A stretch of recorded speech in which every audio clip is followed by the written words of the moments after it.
Canal Sou Vitória, o maior canal do Vitória no YouTube. Deus me livre, não ser Vitória. Fala, nação rubro-negra. Bem-vindo ao canal do mais temido do Norte e Nordeste, aquele que o rival tem medo até de pronunciar o nome. Antes de assistir o vídeo, deixa seu like e inscreva-se em nosso canal. Então vamos para o que interessa. Colossal torcida rubro-negra, sejam bem-vindos ao canal Sou Vitória. Se você ainda não é inscrito, inscreva-se agora, deixe o like neste vídeo e compartilhe nos grupos de WhatsApp. Aproveite também para seguir o nosso canal no WhatsApp, o link está fixado nos comentários. Neste vídeo, assistam uma análise franca da campanha do Sport Clube Vitória no Campeonato Brasileiro Série A de 2025. Mas antes, fica aqui o recado da TV Via Net, que libera todos os canais na sua Smart TV, celular ou computador. Além disso, você também terá filmes e séries à sua disposição. Você pagaria R$30 mensais para ter todos os canais fechados e abertos, além de Netflix, Amazon Prime, Disney Plus e muito mais. E o melhor, tudo isso em um só lugar. Conheça a TV Via Net. Pode ser instalado em sua Smart TV, TV Box, celular ou computador. Filmes, séries, futebol ao vivo, tudo 100% liberado. Qualidade em HD e Full HD e 4K. Solicite agora mesmo o seu teste grátis. TV Via Net. Ganhe um ponto extra para cada assinatura que você fizer. Promoção por tempo limitado. O futuro está a seu alcance. Como visitante contra o G10 também. A gente vai no Vitória, tá? Que a foto é muito emblemática, né? Vai seguir lutando aí ponto a ponto pela sua sobrevivência na Série A. O campeonato não me parece que vai ser diferente disso. Eu não vejo o Vitória nem ganhando margem e nem afundando ali para uma situação mais próxima do Juventude e do Sport. O Juventude nem tanto por ponto, mas por bola, e o Sport pelas duas coisas, tá? Em relação à campanha, e o Vitória tem muitas campanhas de Série A, né? Essa é a 10ª campanha de Série A nos pontos corridos do Vitória. Ele iguala a sua pior largada, que foi em 2014. Tinha 11 pontos também nesse momento com 12 jogos e caiu naquele ano com 38. Mas eu não vou fazer um alarde maior quanto a isso, porque ano passado tinha um ponto a mais, terminou com 47. Tá? Em 2017 também tinha os 12 pontos, terminou.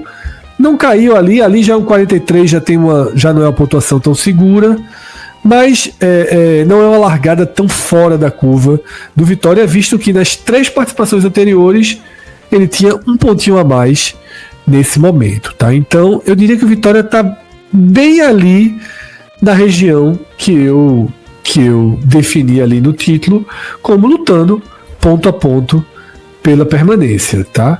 Só para trazer um quadro que a gente traz sempre também e ilustrar aqui na abertura desse raio-x, com os 11 pontos que o Vitória tem, metade das equipes até hoje caíram, tá? E metade obrigatoriamente conseguiu a permanência, e aí a gente tem ali times com 47, 46 pontos, né? E a turma que caiu, só um ultrapassou 40, que foi o Juventude, e esse talvez seja o sinal mais crítico, tá?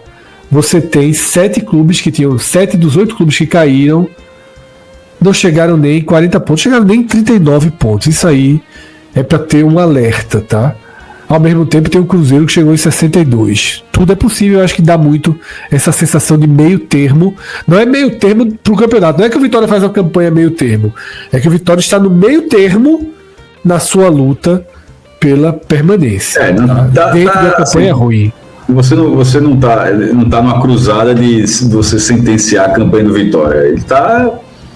O número deixa muito claro que o Vitória está disputando o campeonato, mas assim, que uma má sequência pode colocar ele dentro de uma estatística que tem todos os perfis de clube ali rebaixado, né? Aliás, até isso, essa estatística que você mostrou é curiosa, Fred, porque ela ainda tem aquela, tanto a boa quanto a ruim, ela tem todos os perfis de clube ali, dos menores, dos mais modestos aos maiores do país.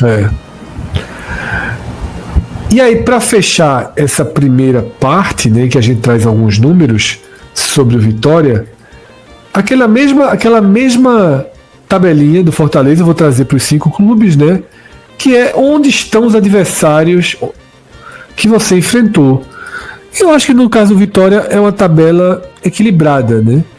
Ele tem ali 5 times, 6 times entre os 10 primeiros, 6 times entre os 10 de baixo. Eu acho que é uma tabela bem distribuída, não tem nenhum ponto.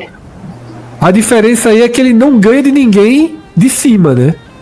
As 2 vitórias que ele tem foi sobre Vasco e Fortaleza. Mas tem 3 empates como visitante contra o G10 também é interessante. Que são os melhores momentos do Vitória no campeonato. Que era sempre por aí que eu ia puxar, Fred. Sempre que aumenta a minha confiança no Vitória, Ravel, é quando os 3 empates que estão aí, o 0x0, 2x2 e 1x1, Fluminense, Atlético e Corinthians, Ravel. Eu vou até incluir, Fred, nessa lista a vitória contra o Fortaleza. Porque o problema do Fortaleza se agravou depois daquele momento ali. A gente teve momentos ruins do Fortaleza e tal, mas naquela altura não se esperava que o Vitória fosse conseguir vencer o Fortaleza jogando tão bem como jogou. Eu coloco assim dessa forma. Então esse empate contra o Atlético Mineiro fora, o empate contra o Fluminense no Maracanã, a vitória contra o Fortaleza no Barradão, eu acho que foram jogos que deram à torcida uma visão otimista do que poderia ser o Vitória nesse campeonato. Então eu acho que o Vitória chegou a demonstrar no Brasileirão exibições confiáveis, exibições seguras para um time que poderia disputar de maneira mais impetuosa ali essa permanência. E agora, mais recentemente, a gente tem aí partidas ruins, como foi contra o Ceará, contra o próprio Santos no Barradão. Existem também recortes negativos desse mesmo Vitória dentro do Brasileiro, e são recortes até mais recentes, que esses sim talvez preocupem bastante pelo fato do Vitória não dizer ainda. Eu acho que mais do que a pontuação, porque como você disse mesmo, Fred, historicamente é uma pontuação onde metade pende para um lado, metade pende para o outro, então a pontuação, analisando friamente, seria muito simplista nesse momento. Mas quando você percebe onde é que surgiram esses pontos e qual o nível de atuação que esse time conseguiu já entregar nesse mesmo campeonato, eu acho que ainda resta uma dúvida para saber o que será esse Vitória após a pausa. Se é o Vitória que conseguiu boas exibições contra bons adversários, ou se esse vai ser o Vitória que já conseguiu atuações muito ruins quando se era esperado minimamente que o time fosse mais competitivo. E aí eu acho que isso se perpassa fundamentalmente por essa capacidade que o Vitória vai ter que ter de reforçar o seu elenco. A gente teve aí a perda mais recentemente do desfalque do Jamerson, que foi um lateral que vinha fazendo uma boa temporada até então, um bom campeonato brasileiro, vinha jogando bem, era um dos destaques aí desse time do Vitória no campeonato brasileiro, e aí acontece aquela lesão infeliz ali naquele lance com o Eduardo do Cruzeiro, no campo pesado do Barradão, e agora o Vitória praticamente tem uma necessidade uma obrigação de reforçar o seu lado esquerdo. Tentou fazer alguns movimentos, né, já de mercado, porque zerou a posição. Tentou fazer alguns movimentos de mercado, mas até agora nada confirmado. E o fato é que essa é uma posição que o Vitória vai precisar reforçar. Essa e outras, para que o time consiga evoluir e dar a tônica do que de fato vai ser. A gente já chegou a analisar aqui em edições anteriores do Raio X, de que a ponta esquerda, por exemplo, você tem atletas que não conseguem se firmar, né? Hoje o dono da posição é um jogador que já está no Vitória. De novo jogou Oswaldo, viu? De novo jogou. Exatamente. A gente falou isso e ele jogou contra o Cruzeiro.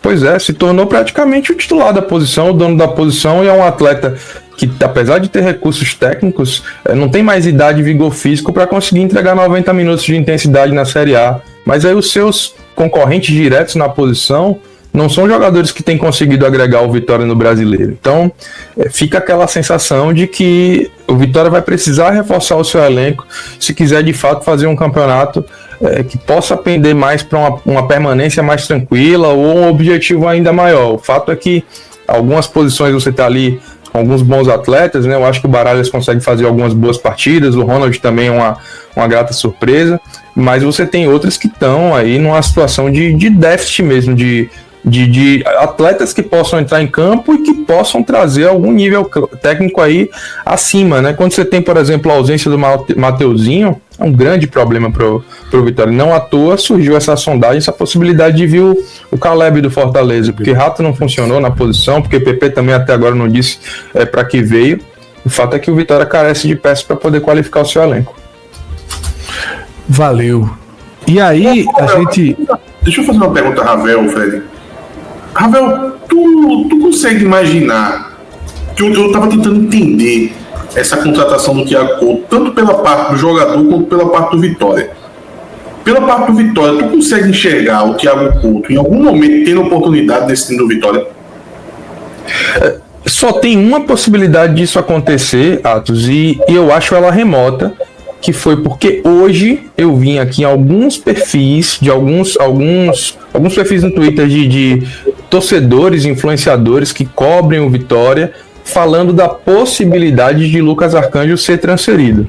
Tá? Então eu acho que esse é o único caminho, a única possibilidade do Vitória receber uma boa proposta por Lucas Arcanjo, que é um bom goleiro, um goleiro que vem fazendo um bom campeonato brasileiro, e aí na iminência dele sair, eu acho que a aposta seria em Thiago Couto, que é um goleiro que, quando jogou ali no Sport, teve algumas boas atuações, outras nem tanto, mas fez um bom campeonato brasileiro pelo Juventude. Então, eu tô até entrando já numa outra seara aqui, eu não sei se Thiago Couto seria um substituto à altura para Lucas Arcanjo. Acho que não. Mas eu acho que ele só vai receber oportunidades se de fato o Lucas Arcanjo se transferir. Porque, Ravel, eu acho o goleiro fraco, tá? Mas acima disso, eu tava tentando entender o seguinte. Veja só, o cara tem que jogar, pô. Por que ele vai não faz muito sentido ele sair de reserva de um time para terceiro reserva do outro, né? Porque ele vem, como o Carlos Júnior bem lembrou aqui, ele vem hoje numa posição natural para ficar atrás de Arcanjo e de Fintelman, que é um goleiro que também já Gabriel era terceiro no momento. Eu acho que tinha um rodízio. Às vezes ia Gabriel e às vezes ia Fintelman pro banco. Não sei se tinha algo muito bem definido, mas acho que tinha. Eu acho que ele vai. Eu acho que, assim como eu via Gabriel mais como reserva, se precisasse mesmo, tá? Eu vejo mais ele na frente do Fintelman também. Veja, o Vitória tá abrindo mão de um goleiro mais caro do que Thiago Couto. Até pelo que vinha, depois pela última temporada, né? Couto rendeu ele na Série B, outro na Série A, porque a gente tem que olhar a ótica do Vitória e a ótica do Sport nessa história. A do Vitória pode ser simplesmente uma oportunidade para dar fôlego à folha, ou seja, a questão do goleiro é mais estratégica para dar fôlego, para conseguir recursos para investir em outra posição, enquanto a do Sport pode ser uma alternativa para brigar com Kaique França, de fato, já que Thiago Couto não tinha aproveitado, né? E Couto não conseguia brigar com Kaique França, então o Sport pode falar, eu vou tentar um goleiro para de repente brigar pela titularidade, enquanto o Vitória só, vou pegar um goleiro mais barato. Eu não falei esporte, Cássio, eu falei o jogador, sabe? Eu falei pela visão do jogador. Agora, Gabriel Felipe lembra bem aqui, tá? Titular com Carpini no Juventude. Mas... Que foi o melhor momento que foi o melhor momento dele na carreira. Thiago Couto estava no banco esse tempo todo e continuava sendo um jogador que tem jogado com Carpini. E esse interesse não tinha aparecido antes. Então, essa temporada agora foi ter sido há meses. É por isso que eu acho que eu condiciono muito essa possibilidade a uma remota chance de Lucas Arcanjo se transferir ainda nessa janela. E essa temporada de Juventude, Fred, assim, lembra um pouco Carlos Eduardo no Brasil de Pelotas, sabe? Eu percebi. A gente tá vendo na tela, né? Atos introduziu o assunto via Thiago Couto. A gente tá vendo na tela a nossa arte aí de controle do mercado, em que a gente tem os jogadores que foram indicados na lista de Cauê, os jogadores que surgiu alguma notícia de que poderiam estar vindo, os jogadores fechados, até aqui só Thiago Couto, as saídas definidas e as saídas onde há um interesse, ou deveria haver, que a gente apontou ali no programa, para realmente deixar o clube, tá? Pelo que foi dito aqui nesse programa, Caleb ele sai da casa de indicação de Cauê para casa de rumores de que pode vir para o Vitória. É isso, né, Minhoca? Rumor. Teve até um rapaz aqui no chat que até lembrou que o Papelinho hoje deu uma entrevista pro Futebolês, aqui um canal daqui, dizendo que ele vai continuar, mas honestamente eu não tenho muita certeza. A janela é muito longa. Papelinho já deu uma entrevista dizendo que não vai colocar ninguém na prateleira, ou seja, ele tá fazendo o que ele mesmo disse que ia fazer, né? E eu acho que e talvez para ganhar um dinheiro a mais, pode ser também. Exatamente. E a janela é longa, né? Assim, eu não sei se isso também vai acabar, porque pelo que foi constado, assim, Caleb não tinha interesse de querer continuar no Fortaleza. Mas foi também só um rumor, eu confesso que não vi nada concreto disso. Gamarra do Cruzeiro avançou alguma coisa? Não, né, Ravel? Sem notícias novas, né? Não, sem notícias novas. Até agora nenhuma fonte, nem nada aqui na imprensa baiana tenha falado da possibilidade de vir esse atleta, não. E aí, onde o Vitória realmente conseguiu trabalhar rápido foram nas saídas, né? O Vitória já deu destino a Bruno Xavier, foi pro Vila Nova, Carlos Eduardo foi...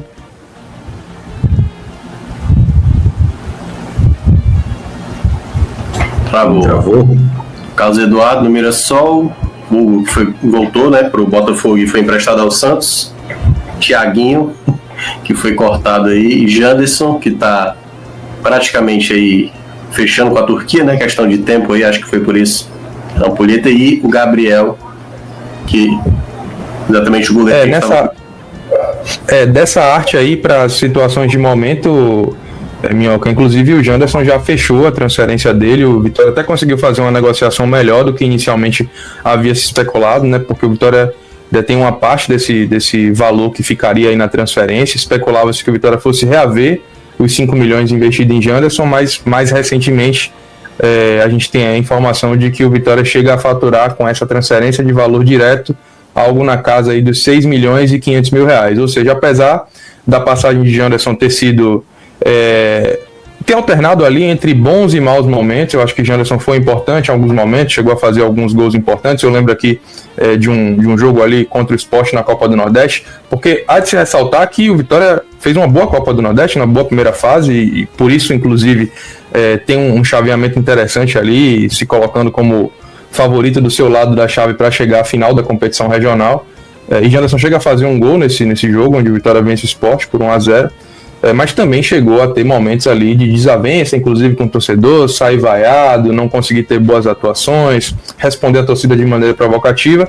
Eu acho que o saldo geral da passagem acaba sendo bom se levar em consideração que ele ainda conseguiu trazer aí com sua transferência retorno financeiro para os cofres do clube. Então o Vitória conseguiu agir rápido em relação às saídas, né, a podar o elenco em atletas que eu entendo que não conseguiriam mais agregar. Eu acho que não há nenhum desses atletas aí que estão nessa lista de dispensas que tenha qualquer possibilidade do torcedor do Vitória, enfim, qualquer um aí mais ligado ao clube sentir saudade, né? Eu acho que a única coisa que pode se ponderar é a infelicidade do time ali da lesão do Jamerson, porque ela acontece dias depois do Vitória ceder aí o Hugo, né, de volta ao Botafogo, e aí fazendo com que o Vitória praticamente não tenha mais nenhum lateral esquerdo disponível no plantel. Mas são atletas que eu não vejo que teriam condições de ajudar mais, né? Carlos Eduardo um dos nomes mais conhecidos também aí, que teve mais minutagem, mas que também não conseguia entregar muita coisa com a camisa do Vitória. Então, de fato, o Vitória trabalhou rapidamente para reformular e executar, né, essa sua lista de dispensas.